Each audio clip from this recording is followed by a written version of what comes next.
Welcome again, everybody, to the Networking Group DC. Thank you, Linda, for having Edgar and I today. We are here and super excited to talk about things that we are very passionate about with your group today. And so this is our intro slide, and you see us and what we're talking about today. I will introduce myself and then I'll pass it to Edgar. So again, I am Daya Naef. I am a professional coach, certified mediator, and I practiced law for 16 years. And I still do contract general counsel work in the states of Louisiana and Michigan. Edgar? Yes, hi again, everyone. I'm Edgar Ndjatou, and as I stated earlier, I'm an HR consultant. I'm also a nonprofit professional, a problem solver, certified mediator, and workers' rights advocate. All right, so a little bit about what we're talking about today. We're talking about employees and independent contractors, and of course, those who have employees and independent contractors. Quick disclaimer, this is not legal advice, and we are going to encourage open discussion. So if you bring something that is important to you right now, please use a hypothetical because it is being recorded. If you do want to get into the nitty-gritty with either Edgar or I, or both, we will have contact links and we have our contact information in the chat as well. So again, this is going to be like a coffee talk format. We will be talking to each other, and please jump in when you do have a question. Oh, I skipped ahead. Okay. Edgar, how do I know when I have a contract? I would say the main thing that would be apparent is that it's in writing. And particularly if you're in a situation where you're entering into an independent contractor relationship with someone else, whether it's a person or an organization, it's always advisable to have something in writing that spells out the relationship, and making it very clear what your status is as a worker, whether you're an independent contractor or an employee. I've seen many times where people are independent contractors and there's nothing in writing, and they get screwed when it comes to payment or performance, and getting paid for performance. So I would just say that whether it's independent contractor or employee, always good to have something in writing that lays out what you're getting paid, what your status is as a worker, what performance looks like, what you're being contracted to do, so that there's a way to track your performance, and if you're performing on the agreed upon scope of work, and make sure it's signed. The most important thing. Excellent. All right. So whose contract is it? Well, that's an interesting question. If you're someone who's a freelancer or does a lot of contract work, whether it's through your own business or otherwise, I always think it's a good idea to have your own contract, because that is that's a clear indication that you are an independent contractor. So I think it's always good to have your own, and it's common for people to get templates online. I don't think that's a bad idea, but I also think it's a good idea to have it checked by a lawyer, because your situation might be a little different. That template might not meet your needs, given the kind of work you do or the industry you're in. So it's not always a bad idea to start with a template you find online, whether it's through LegalZoom or some other resource, but I still think it's a good idea to have it checked by a lawyer to make sure that it's functioned the way you need it to function for you. But as I said earlier, even if you don't have your own contract to use, I just believe that before you enter any sort of relationship, particularly if you're an independent contractor, it's always a good idea to have something in writing, whether it's something you produce or something the other side produces. So thank you. Generally speaking, too, it depends state by state, but generally speaking, whoever was the author of the contract is held to a higher standard if there's a vagueness. So if you're arguing about a contract term, the court is going to look at or the mediator or arbitrator, they're going to look at who actually drafted this contract. Of course, there's not really a balance of power when you're a contractor versus the person who's contracting the obligations. Linda, can I call on you to make a comment on this too? You were just talking about friendly contracts a couple of days ago. If you could just put in a sentence about that. Yeah, in the state of Ohio, it's strongly encouraged to have what's called a friendly contract. And my understanding of what that is that it has to be beneficial to both sides. It can't have one is being benefited to the detriment of the other party. So I'm not sure about other states. Daya, is that something that's normal through most states, or are there states that allow you to get away with non-friendly contracts? Yes, and it depends. So I've practiced mainly in the South, and there are definitely pro-employer jurisdictions in the South, whereas in the Mid-Atlantic and the Northeast, from what I've gathered from Edgar and other professionals working in that area, much more pro-employee. Yeah, and just to add to that, I don't think this goes beyond the scope of our conversation today, but when thinking about employment contracts, there has been a push to limit the use or completely erase the use of non-competes in employment agreements. And that's mainly for if you're a W-2 employee.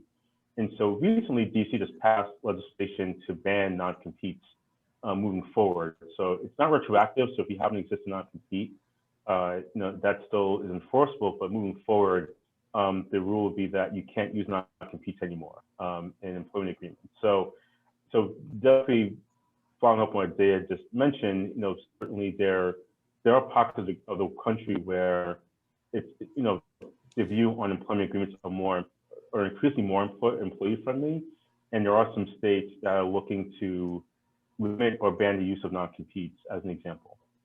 Mm-hmm. Yeah, California for sure does not use non-competes. Yep.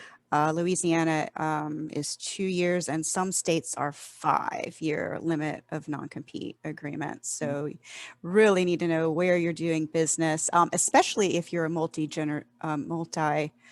jurisdictional practice. Yep. So people like Linda, who lives in Southern Ohio, they have several states surrounding and may do business in other areas. The DMV is pretty similar in its philosophy, but Virginia is very different than Maryland, and DC is also very, very different. So, can I ask a question about the non-compete, if it's please. relevant? So I'm just curious. So back when I was, several years ago, I remember we had to sign a non-compete right before I went into business for myself, and I understood the reason for it, because when you deal with sensitive information, you can go to another company and then provide that technology or IP or whatever the thing is, it's to protect that. Or, within 5 years, you can't go to any place outside of like 3 miles or whatever the criteria is. So, well, now that, that we have a business and we're hiring and anything like that, I agree the contract should be win-win, because you want the employee to be 100% happy where they're at, and they have no reason to leave you as long as you're paying them well and treating them right. And, you should be a good employer that way. But what safeguards now, if they're getting rid of non-competes, what is the safeguard to prevent somebody from, I guess, giving trade secrets or the way you do certain things inside of your business that maybe other people don't do, that could actually, you understand where I'm going with that? Yeah, that's a great question. And you can still use confidentiality agreements and non-solicitation agreements. And that was the main argument that a lot of people who are pushing for the ban of non-compete were saying, is that you can still limit someone's use of your proprietary information if they leave you through a confidentiality clause and non-solicitation. And those are enforceable in court. If you find out someone took your client list, went to a competitor and tried to poach your clients, you can take them to court if you have an effective non-solicitation and confidentiality agreement. In some cases, you don't need one. In this common law, would allow you to potentially seek damages anyway. So, so there are things in place that are still very effective that will still protect you, but still allow for the freedom of movement of workers. Thank you. Okay, so one of the things that need to be spelled out, of course, are the rights and duties. So Edgar, I'll let you expand on that. Yeah, so I think it's always important, particularly if you're a freelancer or independent contractor, to spell out the scope of work that you're doing, whether it's something that you create yourself as a standard document for your business, or that you have the other side create. And the reason why you want to do this is because you want to make sure that you're not doing more work than you have to than what you're being paid for. Just for starters, as practical practical consideration, but also if you did complete the agreed upon work and you don't get paid for the time you put in or for the work product, then at least you can take that to court or an arbitrator, whomever, and say, well, look, the scope of work was this. I did it. Here's the evidence that I completed the work. I need to get paid on the contract, right?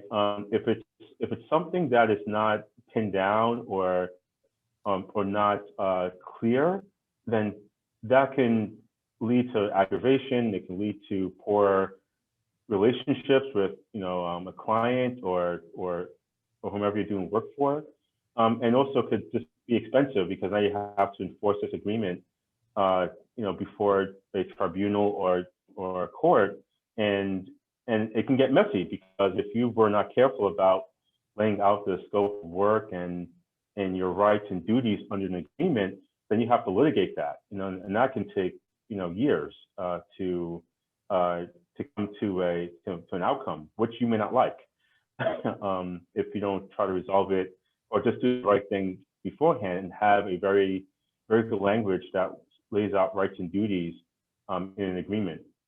And again, if you're someone that tends to freelance or do independent contractor work all the time, I highly recommend you just have this language ready, and you can use it anytime before you enter into an engagement, or if it's something that you do sparingly, at least make sure that the other side puts something together. And it doesn't always have to be, full of legal jargon or a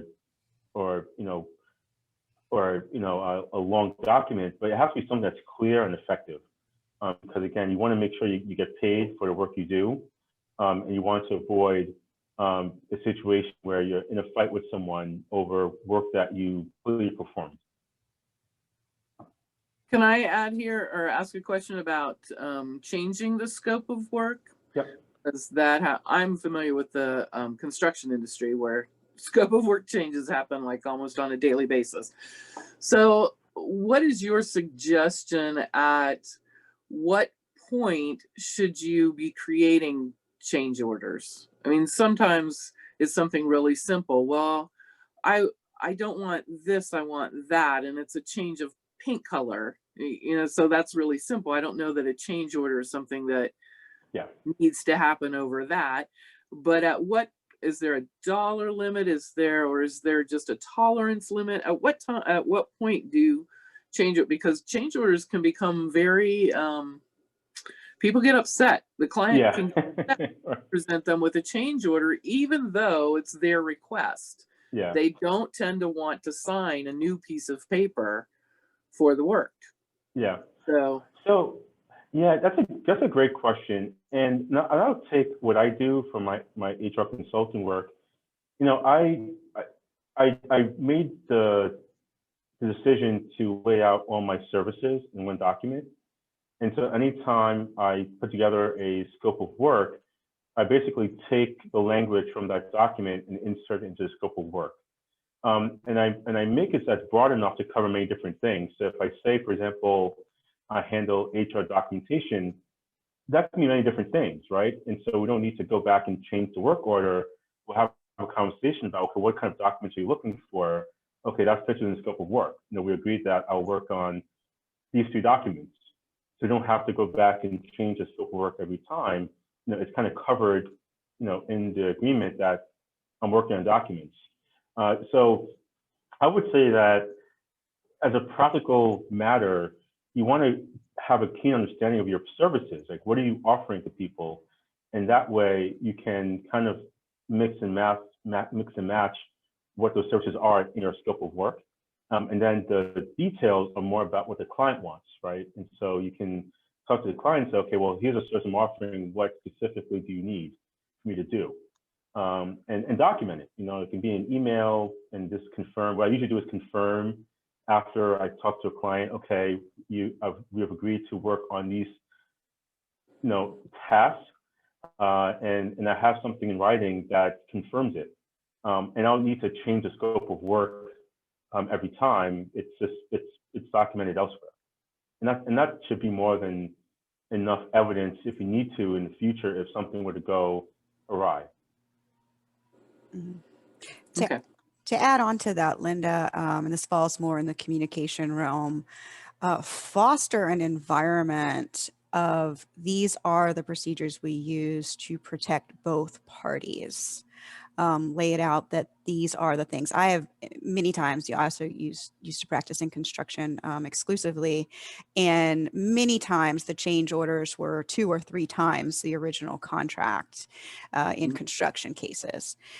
But in smaller jobs and in consulting work, foster that we're going to be in communication. We are going to have complete communication as we move forward, and always be the last email. Always go back and circle back and say, this work that you requested is complete, and send a photo or a document, whatever type of work that you're doing, because you want people to know that what you did was done. Because if you go back to just think you're going to be on Judge Judy, okay, and if it's not in the 4 walls of the contract, if it's not in the 4 corners of the contract, it doesn't exist in court or in mediation or in mediation. Of course, you can tell your whole story, but in court you can't. You can't tell your entire story. They just basically don't let you. They're like, show me the document. If you don't have the document, you're out. So definitely respond in writing to any kind of changes as a job goes on, no matter what your job is. Yep. And there, I'll add, in terms of rights, it's very important that if you want to protect yourself on something, make sure you put it in writing. If for example, you want late fees to be paid, you're not paid on time, put that in writing. You don't want to surprise the client by saying, oh, you're now late with payment. Now I'm adding fees to that. If it's not in writing, then it's not something you can really enforce. And so if that's important to you, then make sure you put it in writing. If you want to make sure that the work you create is not used in certain instances, like if you want some sort of control over the work you produce, then make sure you put that in writing. Because again, you want to avoid a situation where you spring upon someone something they weren't expecting. So it can take a lot of work to put these things together, but I think once you have a good document for yourself, then it just makes things so much easier. Because let's face it, from the minute you meet someone to closing the deal can take a long time. And anything you can do to make that faster by knowing that, okay, I can send someone an agreement in 10 minutes because I have a Get template. I just have to change the statement of work. I can do that very quickly because I know what my services are. And I know that whatever I wanted there is in there. Think about how quickly you can close on deals if you can send an agreement in 10 minutes. And so really important that you put in the legwork now, because it just pays dividends in the future. Mm-hmm.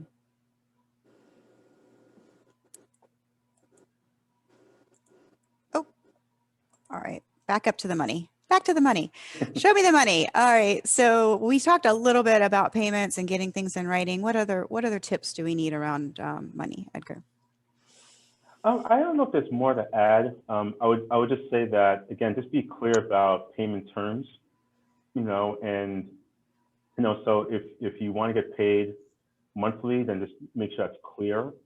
If you want to get paid, a big thing is expenses. If you incur expenses on in the course of doing work for someone, make sure it's clear that you should be reimbursed for expenses, or at least put a dollar amount as to when you need to get authority to incur an expense on behalf of a client. That's very important. And I usually have a standard language that expenses will be reimbursed no matter what in my agreements. But my common practice is, even if it's $5, I would still make sure the client's okay with it. Unless they tell me otherwise and say, no, if it's $50 or less, go ahead, expense me. So that's really important as well. And that goes back to what Daya was talking about in terms of communication. You don't want to surprise people. That's the worst thing you want to do in a relationship. They're already paying you X amount for a service. You want to make sure that if they're going to incur any more money, that they have some sort of forewarning or notice. And the other thing I would say is, and I think this can be important, is invoice on time. If you say you're going to invoice someone at a certain time, make sure you do that, or close to it, because I've seen situations where you don't invoice on time, or you wait to invoice, and someone says, well, they find some reason not to pay you, particularly if it wasn't a great relationship, and so you want to make sure you invoice on time, and even if it's something you have to outsource, so be it. What I typically do now is I use QuickBooks, and I schedule my invoices, so they go out when I say they're going to go out, and if I have to make corrections afterwards, and I'll go in and make corrections. But I can express how important it is to invoice on time, and make sure you invoice correctly. Yes. Actually, I was commenting earlier in a roundtable group I was in, also with some independent contractors. That was one of the most impactful continuing educations I went to for small attorneys. It was put on by a payment processing company that specializes in law firms, and they said that not billing on time was actually a breach of integrity. And a breach of agreement. And that really struck home for me. I was, as a solo or a small business, it's like you're always scrambling to get things done. But if you're not actually being in contact with your clients, including regular billing, then that's not, that's a breach of integrity and a breach of professionalism. I was like, whew, all right. So on to that, having crucial conversations. So whoever's been in a conversation that started out really friendly and nice, and we're having a good time, and then all of a sudden it went haywire, and you had to leave the conversation or leave the room. Anybody going to be open to honest sharing on that one? So yeah, so really what happened? All right. So we're going to look at some having crucial conversations, and I do base my work on Crucial Conversations, which is an excellent book. If you haven't read it or read the summary of it, I recommend doing that ASAP. So basically, when it comes to risky or controversial conversations, skilled people find a way to get all of the relevant information out in the open. So leadership has been shown, people adapt leadership skills in their work and in their personal lives if they practice these conversations. So what happens when we're having a normal conversation talking about the weather? We shift from the weather to, hey, this project that may be going awry, or some sort of political issue. Somebody's adrenaline kicks in, and then rationality goes completely out the window. So in my conflict work and my team conflict work, fist fights at work do actually occur.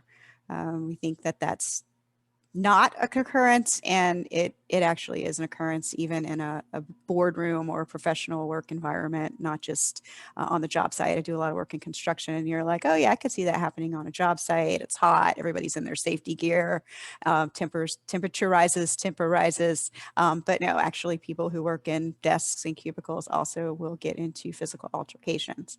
So we definitely want to avoid that. So the best way to have a crucial conversation is to be prepared.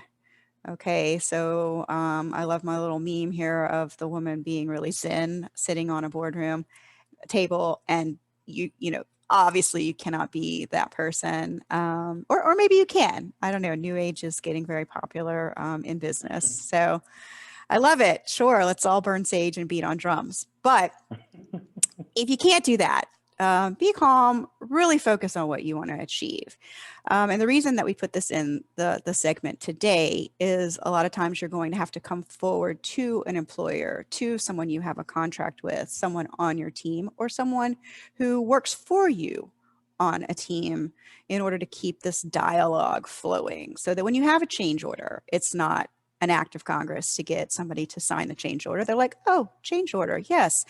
Paint color went from, you know, seafoam green number 207 to mint green number 704, whatever.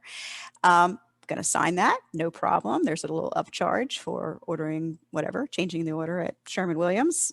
Not a big deal. We're in constant communication. We believe these things are for the good of the project, for the good of the team, for the good of the business, for the good of both of us. And we just move that forward. So really mentally play out both sides of a conversation when you're getting ready to have one. See if you can watch the other person speak in your mind and listen to the other person speak, because you know them well enough to know where they're coming from and where they're going to come from. So just see if you can be as understanding as possible, and then use analogy. Analogy is all the great leaders, great teachers throughout history have used analogy. So Buddha used analogy, Jesus used analogy, and metaphor to do their teaching. So not meant to be a religious comment, just a, hey, you know what, people do this and it is effective. Okay. Oh, there we go. Happy trigger finger mouse. All right. So you really want to focus on the goal. So in some of the conversations we had earlier, we wanted to talk about what are my rights as a contractor? What are the goals? Same thing as an employee. Even if you're a W-2, you want to come forward, or especially if you're W-2, you want to come forward and know what your rights are in the workplace and what the culture is like. You know, this may be a culture where you have spirited conversations, and that's great. Or this may be a kind of culture where you keep your head down and you stay in your QB and you do your work, and that's pretty much going to be the culture of the place. If that's not your personality, you might think of working somewhere else. But if it is, then that's great. That's a good place for you to work. So as you're bringing these conversations, you want to focus on the goal. You want to steer the conversation toward the goal, and please keep your emotions in balance. Again, that's going to come from focusing on your well-being, playing through these conversations in your head, just being prepared and keeping it together. So let's see. So get ready to have these conversations. So create a safe space. I have here this picture of this very cushy, pretty space. This isn't my style, but it is it's a good example of a nice, comfortable space. And then watch for silence and violence. So you probably know how you react in a situation. If someone's coming at you, you may be one of those people who clam up. You're like, oh, I don't want to have this conversation. I'm going to shut down. You can also be watching for how they react to the conversation. And you can watch them have interactions with other people as well before you just put in you go forward with your conversation. So shutting down is not going to get you toward the goal. And then violence. And I don't mean actual violence. Yes, sometimes there's actual violence, but also violence is like sarcasm. So in the book, there was an example. It's like, Something about some guy was wearing skinny jeans as his fashion style, and some coworker said something like, you put your dryer on too tight, or what are you trying to prove with that? So using sarcasm in these conversations is not going to be effective either. And stick to the facts, and then avoid misinterpretations. So people from different cultures, I don't know if anybody has been doing unconscious bias training, but I've been to a lot of seminars and a lot of workshops on unconscious bias lately. So we all come from different cultures, and we interpret things differently. So that's just something that you just be aware of. Hey, this person said this or said this in this way. Does that mean that they're meaning to offend me? And most of the times they're not meaning to offend you. Just make sure you're in a big enough space and a big enough way to see if it's going to be a misinterpretation. Okay, and then when to ask for help. These are just some pointers on. I recommend having communication and conflict management training all the time. If you work with teams, if you work for employees, it doesn't have to be a huge thing. Go do an online something, but something with some activities, some feedback, some worksheets, some actual opportunity for you to work together, learn each other's styles, realize some people are more assertive. It does not mean that they're bossy or intending to be a jerk and railroad other people. That just may be their style. And then they can learn to tone it down a notch and, listen to others. Sometimes you are having sort of a conflict or miscommunication in work. So you could bring in your team leader or supervisor, say that you've been trying to have these conversations and you're not making progress. Say you've got a deadline. You have to come to some sort of agreement. The other party is really just not picking up what you're putting down, not recognizing your concerns. So you need to go up a level. And you may be the person on the top level, so you can't go up a level. So that might be a good time to get a coach or a trainer or join a practice group.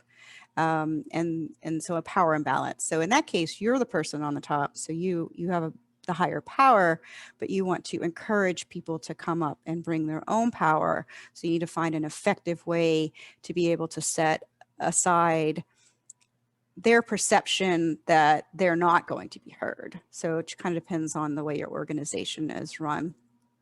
And then sometimes you have got to bring in somebody from the outside. You have to take things up a level. You could call someone like Edgar or myself, and really any of these, we absolutely foster communication outside of this. We have our booking links at the end. But sometimes you may actually have to go to someone in your organization, like HR, and actually file a formal or informal complaint, or have them hire, go to an inside mediator or an ombuds person. And then you may have to hire either an attorney, or the company will have a mediator come in. Okay, oops. All right, so we're going to have some parting thoughts, last minute discussion, and then the next link is how to make those follow-up appointments and get your specific questions answered.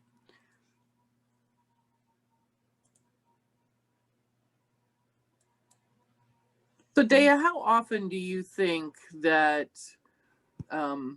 contracts are broken, or they're finished up and then the contractor never works with the company again, or an employee walks away, when mediation or an intervention of some sort could have solved it and resolved it, but that was just never even came to anyone's mind? And then how do we get to the point where that is something that comes to our mind? Because I know when I read a contract and it says, if there's a disagreement, we're going to go to mediation, and it has all that whole mediation clause, I look at that and I go, oh, Lord, I hope we don't ever get there, because I know that we're like this close to a lawsuit if we get there, right? That's my impression.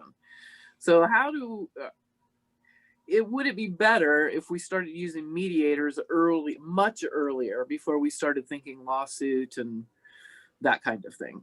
Oh, Linda, you're speaking directly to my heart. Okay, you're totally.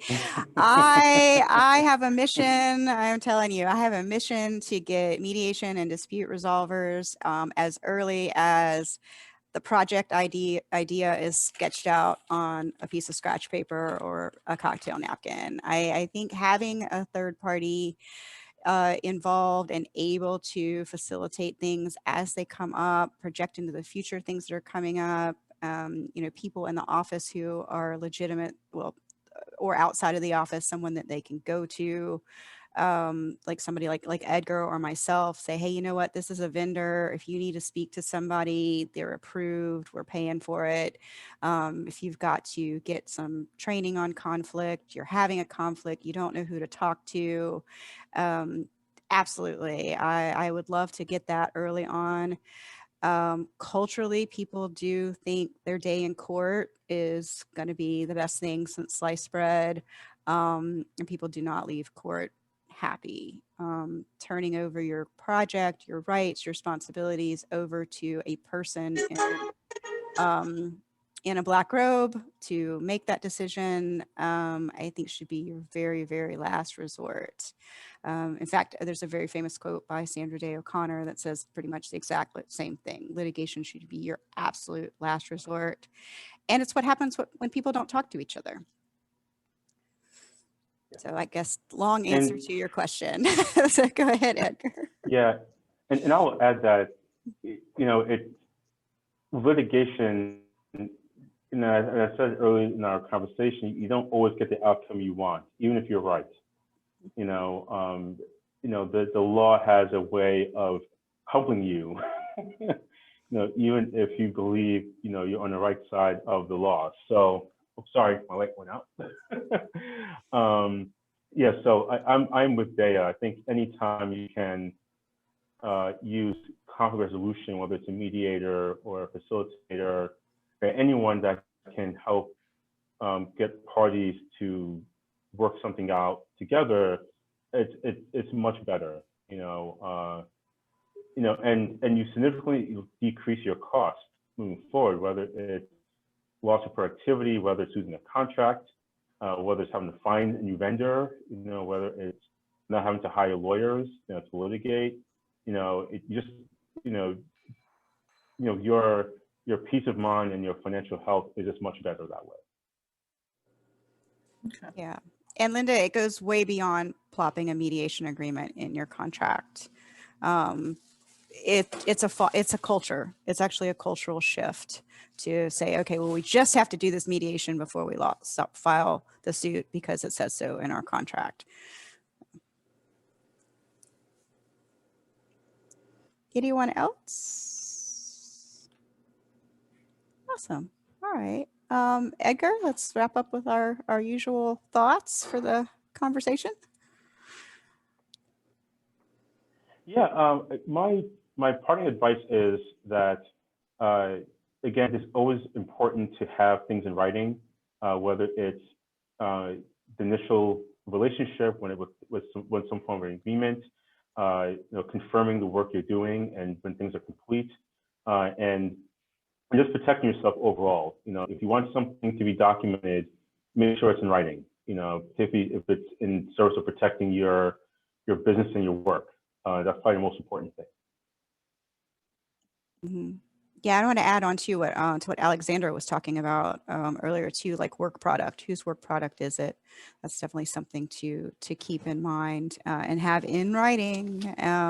Even specific things in the contract that need to be initialed, actually have those initialed, and look into the relationship costs of litigation. So, you know, you might have a specialty provider or vendor, and there's no one else to provide that service. So that's the last person you want to have to end up in litigation with, because you won't be able to use them again. All right. So, and then I said, as usual, most of you probably don't know, Edgar and I do these coffee talks on a regular basis. And so that was where that came from. So for private appointments, here you go. Here's our links, our Calendly and my calendar XI. And the scanner code does go to a page on my website that has both my and Edgar's contact information on it. So I will stop recording. Thank you again, Linda. Yes, thank you very much.